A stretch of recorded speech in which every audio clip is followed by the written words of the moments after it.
नमस्कार, जय श्री राम। स्वागत है आपका शाश्वत भक्ति पथ में। आप सुन रहे हैं रामचरितमानस का बालकांड।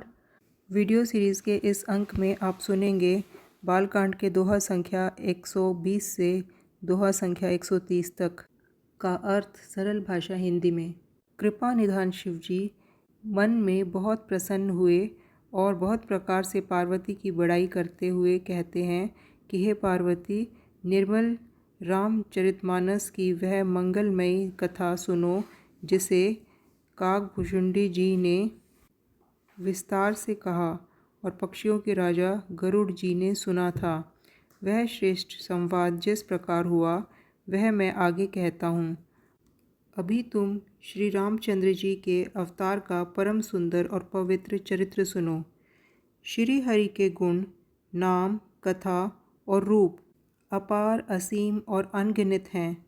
फिर भी हे पार्वती, मैं अपनी बुद्धि के अनुसार कहता हूँ, तुम आदरपूर्वक सुनो। हे पार्वती, सुनो। वेद शास्त्रों ने श्री हरि के सुंदर, विस्तृत और निर्मल चरित्र को गाया है। हरि का अवतार जिस कारण से होता है वह कारण बस यही है, ऐसा नहीं कहा जा सकता। हे सयानी, सुनो। हमारा मत तो यह है कि बुद्धि, मन और वाणी से श्री रामचंद्र जी के लिए तर्क नहीं किया जा सकता। तथापि संत, मुनि, वेद और पुराण अपनी अपनी बुद्धि के अनुसार जैसा कुछ कहते हैं और जैसा कुछ मेरी समझ में आता है, हे सुमुखी, वही कारण मैं तुमको सुनाता हूँ। जब जब धर्म का हार्श होता है और नीच अभिमानी राक्षस बढ़ जाते हैं और वे ऐसा अन्याय करते हैं जिसका वर्णन नहीं हो सकता, तथा ब्राह्मण, गौ, देवता और पृथ्वी कष्ट पाते हैं, तब तब वे कृपा निधान प्रभु भांति भांति के शरीर धारण कर सज्जनों की पीड़ा हरते हैं। वे असुरों को मारकर देवताओं को स्थापित करते हैं, अपने वेदों की मर्यादा की रक्षा करते हैं और जगत में अपना निर्मल यश फैलाते हैं। श्री रामचंद्र जी के अवतार का यह कारण है। उसी यश को गा गा कर भक्तजन भवसागर से तर जाते हैं। कृपा सागर भगवान भक्तों के हित के लिए शरीर धारण करते हैं। श्री रामचंद्र जी के जन्म लेने के अनेक कारण हैं जो एक से बढ़कर एक विचित्र हैं। हे भवानी, मैं उनके दो एक जन्मों का विस्तार से वर्णन करता हूँ, तुम सुनो। श्री हरि के जय और विजय दो प्यारे द्वारपाल हैं जिनको सब कोई जानते हैं। उन दोनों भाइयों ने ब्राह्मण सनकादि के श्राप से असुरों का तामसी शरीर पाया। एक का नाम था हिरण्याकशिपु और दूसरे का हिरण्याक्ष। वे देवराज इंद्र के गर्व को छुड़ाने वाले सारे जगत में प्रसिद्ध हुए। वे युद्ध में विजय पाने वाले विख्यात वीर थे। इनमें से एक को भगवान ने वराह का शरीर धारण करके मारा, फिर दूसरे का नरसिंह रूप धारण करके वध किया और अपने भक्त प्रहलाद का सुंदर यश फैलाया। वे ही जाकर देवताओं को जीतने वाले तथा बड़े योद्धा रावण और कुंभकर्ण नामक बड़े बलवान और महावीर राक्षस हुए, जिन्हें सारा संसार जानता है। भगवान के द्वारा मारे जाने पर भी उन्हें मुक्ति इसलिए नहीं मिल रही थी क्योंकि ब्राह्मण के श्राप का प्रमाण 3 जन्मों के लिए था। अतः एक बार उनके कल्याण के लिए भक्त प्रेमी भगवान ने फिर अवतार लिया। उस अवतार में कश्यप और अदिति उनके माता पिता हुए, जो दशरथ और कौशल्या के नाम से प्रसिद्ध थे। एक कल्प में इस प्रकार अवतार लेकर उन्होंने संसार में पवित्र लीलाएं की। एक कल्प में सब देवताओं को जलंधर दैत्य से युद्ध में हार जाने के कारण दुखी देखकर शिवजी ने उनके साथ बड़ा घोर युद्ध किया, पर वह महाबाली दैत्य मरे नहीं। उस दैत्यराज की स्त्री परम सती अर्थात बड़ी ही पतिव्रता थी। उसी के प्रताप से त्रिपुरा असुर का विनाश करने वाले शिवजी भी उस दैत्य को नहीं जीत सके।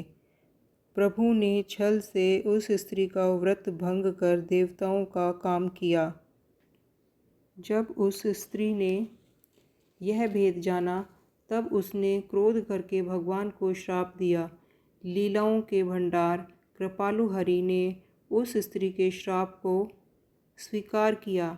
वही जलंधर उस कल्प में रावण हुआ, जिसे श्री रामचंद्र जी ने युद्ध में मारकर परम पद दिया। एक जन्म का कारण यह था जिससे श्री रामचंद्र जी ने मनुष्य देह धारण किया। हे भारद्वाज मुनि, सुनो, प्रभु के प्रत्येक अवतार की कथा का कवियों ने नाना प्रकार से वर्णन किया है। एक बार नारद जी ने श्राप दिया, अतः एक कल्प में उनके लिए अवतार हुआ। यह बात सुनकर पार्वती जी बहुत चकित हुई और बोली कि नारद तो विष्णु भक्त हैं और ज्ञानी हैं, मुनि ने भगवान को श्राप किस कारण से दिया? लक्ष्मीपति भगवान ने उनका क्या अपराध किया था? हे पुरारी, यह कथा मुझसे कहिए। मुनि नारद के मन में मोह होना बड़े आश्चर्य की बात है। तब महादेव जी ने हंसकर कहा, न कोई ज्ञानी है न मूर्ख।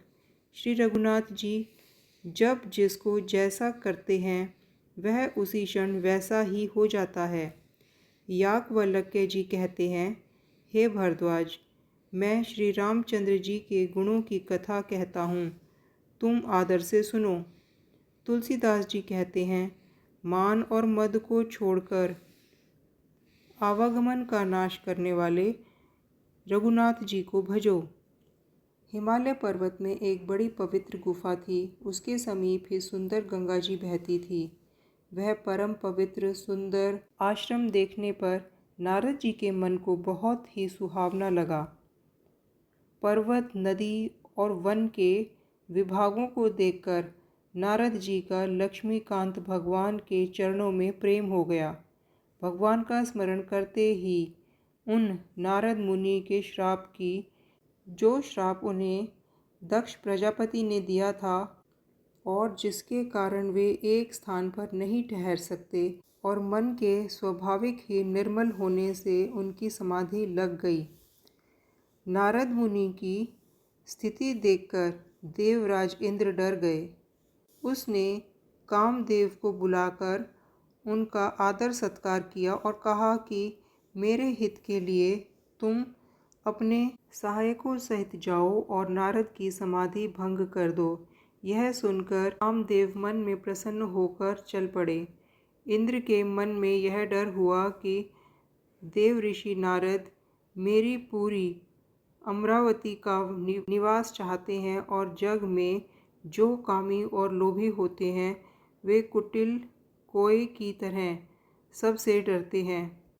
जैसे मूर्ख कुत्ता सिंह को देखकर सूखी हड्डी लेकर भागे और वह मूर्ख यह समझे कि कहीं उस हड्डी को सिंह छीन न ले, वैसे ही इंद्र को लज्जा नहीं आई। जब कामदेव उस आश्रम में गया तब उसने अपनी सारी माया से वहाँ वसंत ऋतु को उत्पन्न किया। तरह तरह के वृक्षों पर रंग बिरंगे फूल खिल गए। उन सब पर कोयलें कूकने लगी और भंवरे गुंजार करने लगे। सुहावनी हवा चलने लगी और रंभा आदि नवयुवती देवांगनाएं गाने लगी। फिर कामदेव ने नाना प्रकार के माया जाल रचे, परंतु कामदेव की कोई भी कला मुनि पर असर न कर सकी। तब तो पापी कामदेव अपने ही भय से डर गया। लक्ष्मीपति भगवान जिसके रक्षक हों, भला उसकी सीमा को कोई दबा सकता है? तब अपने सहायकों सहित कामदेव ने बहुत डर कर और अपने मन में हार मानकर बहुत ही दीन वचन कहते हुए मुनि के चरणों में जा पड़े। नारद जी के मन में कुछ भी क्रोध न आया। उन्होंने प्रिय वचन कहकर कामदेव का समाधान किया। तब मुनि के चरणों में सिर नवाकर और उनकी आज्ञा पाकर कामदेव अपने सहायकों सहित लौट गए। देवराज इंद्र की सभा में जाकर उसने मुनि की सुशीलता और अपनी करतूत सब कही, जिसे सुनकर सबके मन में आश्चर्य हुआ और उन्होंने मुनि की बड़ाई करके श्री हरि को सिर नवाया। तब नारद जी शिवजी के पास गए। उनके मन में इस बात का अहंकार हो गया कि हमने कामदेव को जीत लिया। उन्होंने कामदेव के चरित्र शिवजी को सुनाए और महादेव जी ने नारद जी को अत्यंत प्रिय जानकर इस प्रकार शिक्षा दी। हे मुनि, मैं तुमसे बार बार विनती करता हूँ कि जिस तरह यह कथा तुमने मुझे सुनाई है उस तरह भगवान श्री हरि को कभी मत सुनाना। चर्चा भी चले तब भी इसको छिपा जाना। यद्यपि शिवजी ने यह हित की शिक्षा दी पर नारद जी को वह अच्छी न लगी। श्री रामचंद्र जी जो करना चाहते हैं वही होता है। ऐसा कोई नहीं जो उसके विरुद्ध कर सके। श्री शिवजी के वचन नारद जी के मन को अच्छे नहीं लगे। तब वे वहाँ से ब्रह्मलोक को चल दिए। एक बार गान विद्या में निपुण मुनिनाथ नारद जी हाथ में सुंदर वीणा लिए हरिगुण गाते हुए क्षीर सागर को गए, जहाँ वेदों के मस्तक स्वरूप लक्ष्मी निवास भगवान नारायण रहते हैं। भगवान जी उठकर बड़े आनंद के साथ ऋषि नारद जी से मिले और उनके साथ बैठ गए। भगवान हंसकर बोले, हे मुनि, आज आपने बहुत दिनों पर दया की।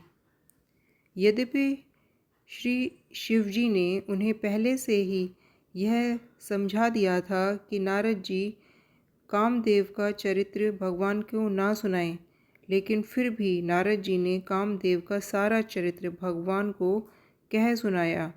श्री नारद जी की बातें सुनकर भगवान ने कहा, हे मुनिराज, आपका स्मरण करने से दूसरों के मोह, काम, मद और अभिमान मिट जाते हैं। हे मुनि सुनो, मोह तो उसके मन में होता है जिसके हृदय में ज्ञान वैराग्य नहीं है। आप तो ब्रह्मचर्य व्रत में तत्पर और बड़े धीर बुद्धि हैं। भला कहीं आपको भी कामदेव सता सकते हैं? नारद जी ने अभिमान के साथ कहा, भगवान, यह सब आपकी कृपा है। करुणा निधान भगवान ने मन में विचार कर देखा कि उसके मन में गर्व के भारी वृक्ष का अंकुर पैदा हो गया है। मैं उसे तुरंत ही उखाड़ फेंकूं, क्योंकि सेवकों का हित करना हमारा प्रण है। मैं अवश्य ही यह उपाय करूँगा जिससे मुनि का कल्याण और मेरा खेल हो। तब नारद जी भगवान के चरणों में सिर नवाकर चले। उनके हृदय में अभिमान और भी बढ़ गया। तब लक्ष्मीपति भगवान ने अपनी माया को प्रेरित किया। उस हरि माया ने रास्ते में 100 कोस का एक नगर रचा। उस नगर की भांति भांति की रचनाएं लक्ष्मी निवास भगवान विष्णु के नगर बैकुंठ से भी अधिक सुंदर थी। उस नगर में ऐसे सुंदर नर नारी बसे थे मानो सब के सब कामदेव और रति ही मनुष्य शरीर धारण किए हुए हों। उस नगर में शील निधि नाम का राजा रहता था, जिसके यहाँ असंख्य घोड़े, हाथी और सेना के समूह थे। उसका वैभव और विलास 100 इंद्रियों के समान था। वह रूप, तेज, बल और नीति का घर था। उसके विश्वमोहिनी नाम की एक ऐसी रूपवती कन्या थी जिसके रूप को देखकर लक्ष्मी जी भी मोहित हो जाएं। वह सब गुणों की खान भगवान की माया ही थी। उसकी शोभा का वर्णन कैसे किया जा सकता है। वह राजकुमारी स्वयंवर करना चाहती थी। इसी से वहाँ अनगिनत राजा आए हुए थे। मुनि नारद उस नगर में गए और नगर निवासियों से उन्होंने सब हाल पूछा। सब समाचार सुनकर वे राजा के महल में आए। राजा ने पूजा करके मुनि को बैठाया। फिर राजा ने राजकुमारी को लाकर नारद जी को पूछा कि हे नारद, आप अपने हृदय में विचार कर के सब गुण दोष कहिए। जय श्री राम। धन्यवाद।